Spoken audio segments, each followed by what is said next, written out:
So ito pa rin yung Barangay del Pilar ng City of San Fernando. At ito yung kalsada papunta ng downtown. Yan. At ito namang kalsadang ito, yan yung papunta ng intersection doon sa may papuntang Campo Libas.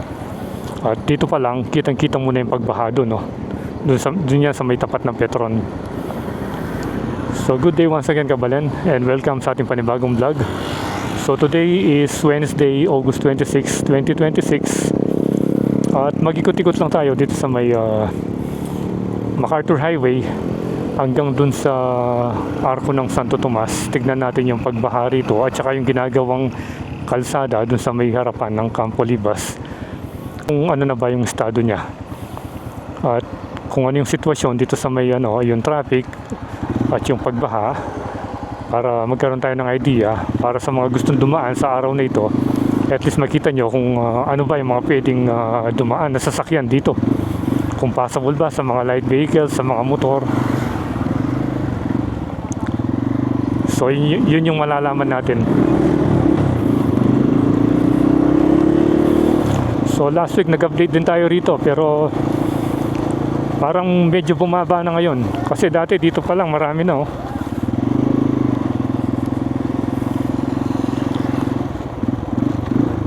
Pero syempre yung mga ibang sedan hindi naman basta-basta lulusong dito. Pero yung motor kaya naman. Yan, oh.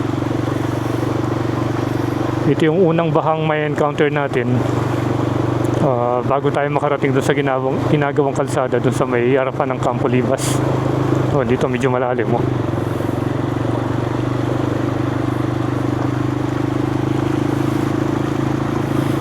Tsaka iba na yung kulay ng tubig, oh. Parang nangingitim na. Dati kasi kulay yun ito, kulay nesty.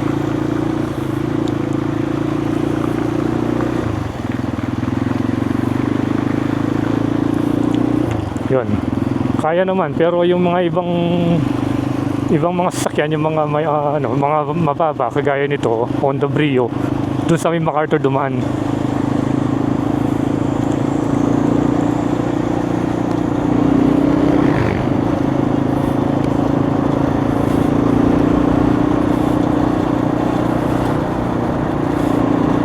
Dito yung diesel 8410. Yan.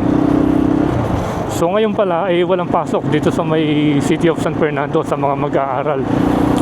Dahil nagsuspend sila ng klase rito kasi marami pang mga barangay yung mga binaha rito.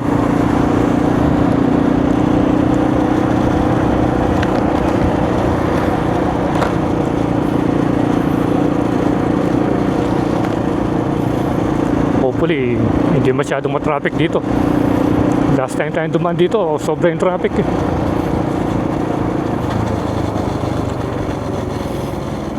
Tsaka nauuso ngayon sa mga tricycle yung kino-convert nila. Yan, oh, tinataasan nilang ganyan, oh. Ang tawag nila dyan, tekling. May mga motor bang dumaan? Meron naman yata, oh. Ito, nakapila yung mga yung mga kulong-kulong. Naghihintay ng mga pasahero.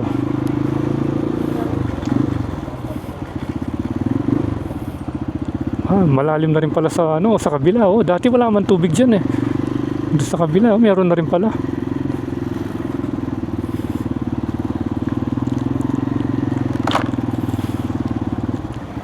Pero hindi ganyang kagrabe yung traffic.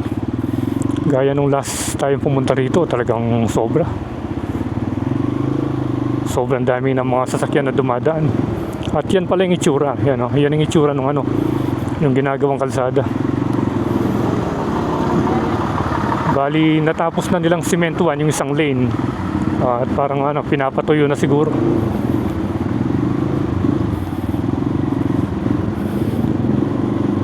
Hindi natin nakikita yung mga lubak. Maraming lubak dito, eh. Dahil na yung tubig, oh, dark na. Yan, lalo na dito sa may tapat ng welcome arch ng Barangay San Nicolas. Yan, dito yung malalim, yan, oh.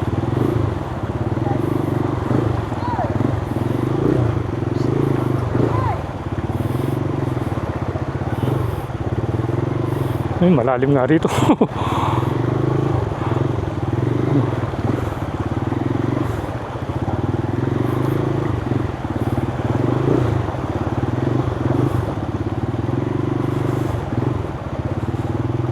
Ayan, flood situation.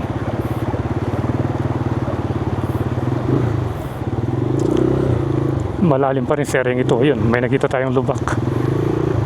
Nadaanan nung Pajero.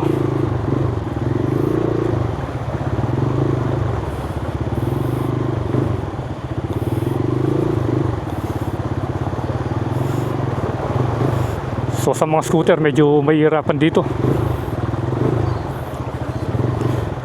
Yan, ay malalim na nga rito. Yan, no.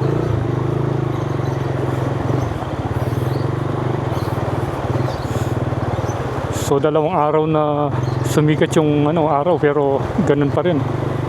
Hindi ibig sabihin na sumikat yung araw, mawawala na yung baha. Ganun pa rin, no. Kasi pagdating ng gabi, nag-uulan pa eh. Oho. Pero malapit na. Yan, dito nakaporma na yung yung mga bakal. Bali magbubuhos na sila niyan, kaso lang habagat pa. Yun, konti na lang. Ayun. Oh.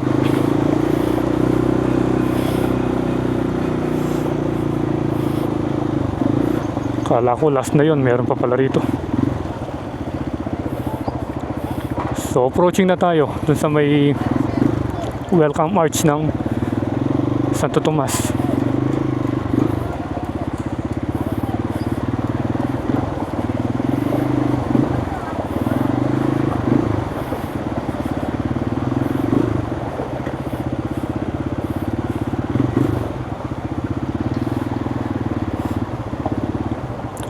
So dito na pala yung tapat ng ng Dabsu, ayan Dabsu Santo Tomas Medical School.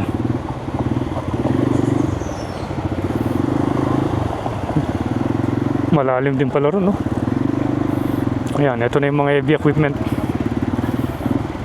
Nakatambay lang, wala pang nagtatrabaho dahil maulan pa.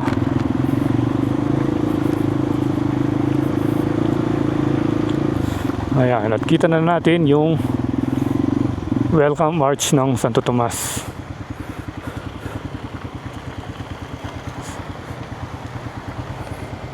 So yan, ito yung update ngayon dito sa ginagawang kalsada dito sa may MacArthur Highway tapat ng Campo Libas.